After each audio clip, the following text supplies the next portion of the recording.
From the WCTV studios, this is Eyewitness News Daybreak, coverage you can count on. Right now on Daybreak, new details surrounding an 8-hour police standoff in Tallahassee. What police believe may have led to the situation.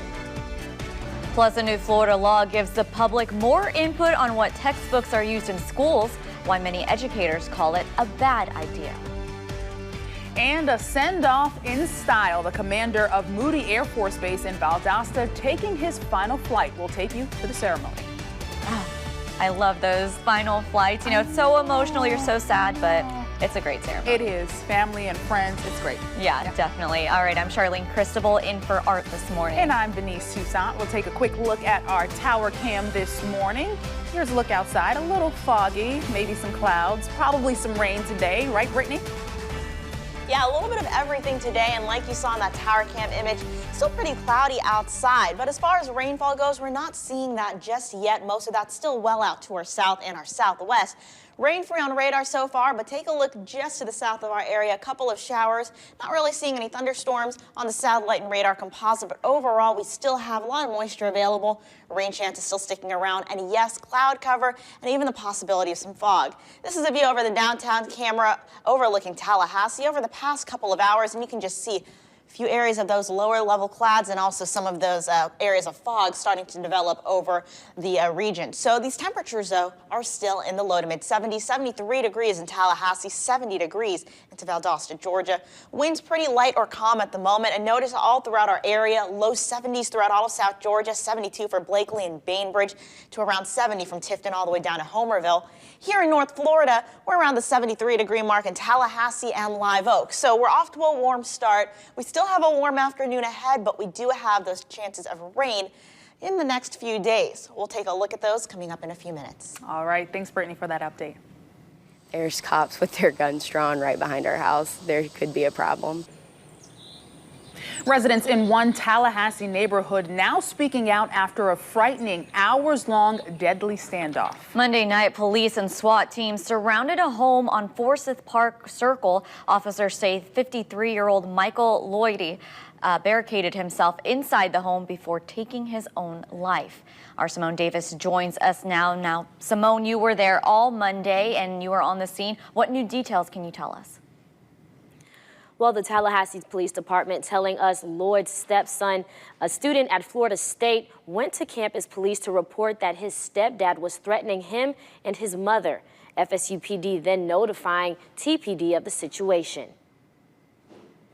And once TPD arrived at the house, that's when negotiations started to get Lloyd to come outside of the house. Police say over the phone, Lloyd made statements about having rifles and would hurt anyone, including officers, if they tried to come inside.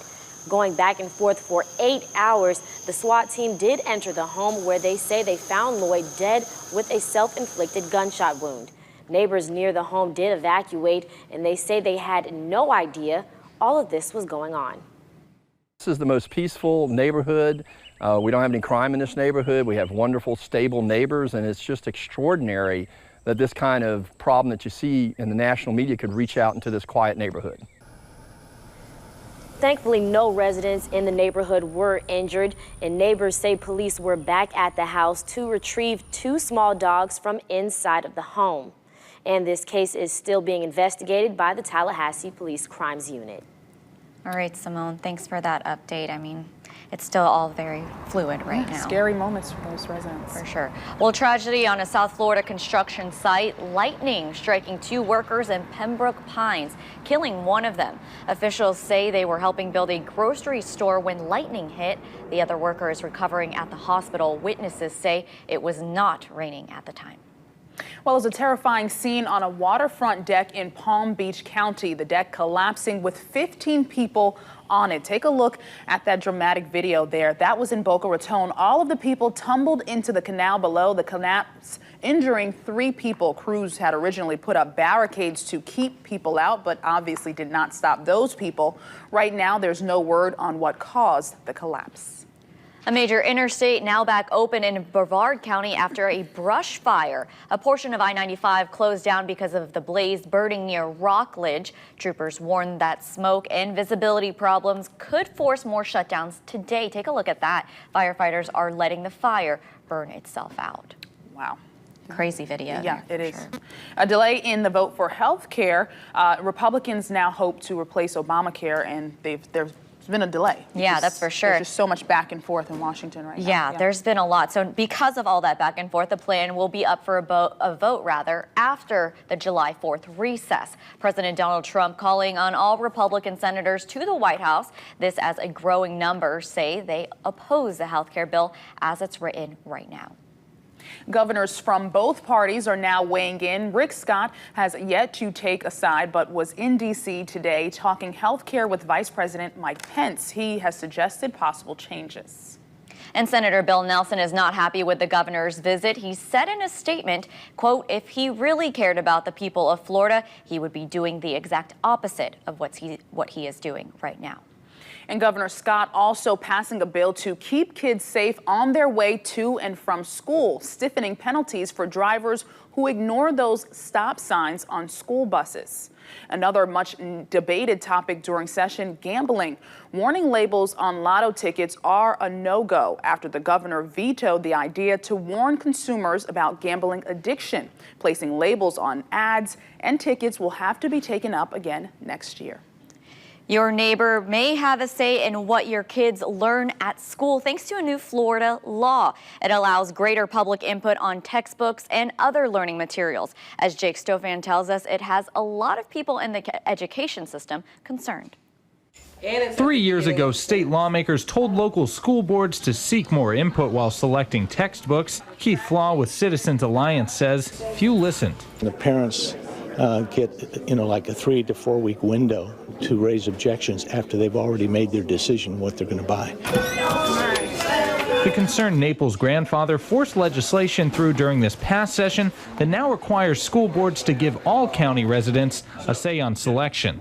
Supporters of the bill say parents and families will now be guaranteed a voice in deciding what their kids are taught, something they say they were previously left out of. Not everyone agrees. State Senator Bill Montford, a former school superintendent, voted no on the legislation. He worries people taking advantage of the complaint system might keep old books on the shelves. It could cause the students in these schools not to have the opportunity for a good textbook or a good material, just because someone may disagree with something in there. And again, they may very well be in the minority. Cornerstone Learning Community is a private school and not impacted by the new law. Nonetheless, Director Jason Flom agrees the new law is a bad idea. We risk putting opinions over facts. We risk putting feelings and beliefs over tried and true methods. Even with the new law, local school boards will still have the final say on adopting new educational materials, but voters will have the final say on who's elected to the school boards. Jake Stofan, WCTV Eyewitness News, Tallahassee. And in Georgia, a bittersweet farewell, this final farewell flight for the 23rd Wing Commander at Moody Air Force Base in Valdosta. The home of the Flying Tigers changes command every 2 years. Yeah, that transition is steeped in tradition. Our Nolani Matthews shows us the ceremonial flight. Smooth landing for this Pavehawk helicopter, the final flight for Moody's 23rd Wing Commander. And it's just a great day, a great way to cap off 2 years here at Moody Air Force Base. The fact that all of us with his family get to be here to see it is even more special of a day. A bittersweet moment for Colonel Thomas Kunkel before signing out next month. It's not the machines or all the iron on the ramp or all that stuff. It's the airmen that behind it that really make it special. His family and biggest supporters also ready for a change in command. I sometimes say, oh, you're not the wing commander anymore. You are on daddy duty, and he absolutely loves those moments. But not before a fun celebration. It is. It's a part of our rescue tradition and what we do. It feels a little bit like you're a fish getting ice packed out there. Memorable moments with champagne, ice, and green paint. If you walk through the squadron, you'll see ceiling tiles with green feet that go back 20 years. And then to get thrown in the green water, it's just kind of the cherry on top to make a good day. A day the Kunkel family will never forget. On Moody Air Force Base, Noelani Matthews, WCTV Eyewitness News. How much fun was I that? know. Oh my gosh, I enjoyed the green paint. Yes, the ice bath and then the green paint. So, I mean, it's so great for him, and congrats to all he has accomplished for Moody Air Force Base. Thanks to him for his service, always. That's for sure. All right, time now is 5:41. I mean, it is foggy out there right now. Yeah, and it's going to be rainy and humid and ugly out. Great, Brittany. What else do we have?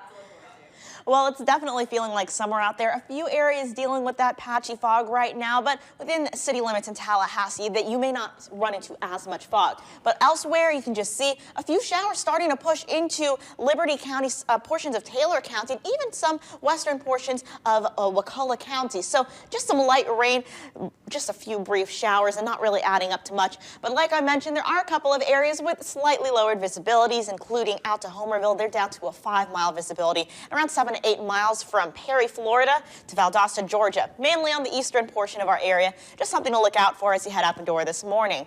Temperatures, though, still ranging in the upper 60s in Tifton, the cool spot there. Low 70s everywhere else throughout Moultrie, Valdosta, and Homerville, all throughout South Georgia.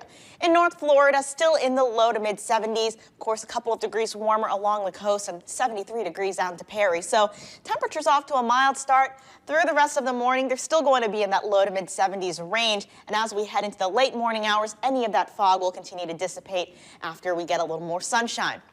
Temperatures are still going to warm up, though, over the next few hours, especially into the afternoon.